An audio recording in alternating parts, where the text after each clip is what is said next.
I dag skal vi smage 2 fastelavnsbørner fra Schweizerbergen i Aarhus. Vi har en med noget hindbær og mascarpone, og så har vi en med sabanat og noget karamel. Og nu smager vi.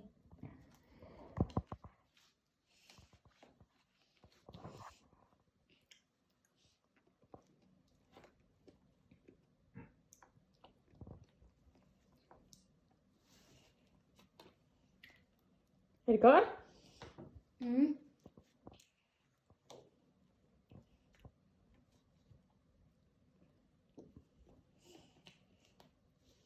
Jeg giver den her 8 ud af 10. Så den med hindbær og mascarpone, 8 ud af 10. Ja. Og den her giver jeg 8 ud af 10. 8 ud af 10. Den her giver jeg 10 ud af 10, og den her giver jeg 10 ud af 10. Du synes simpelthen bare, det var lækkert. Fedt, mand. Hej hej.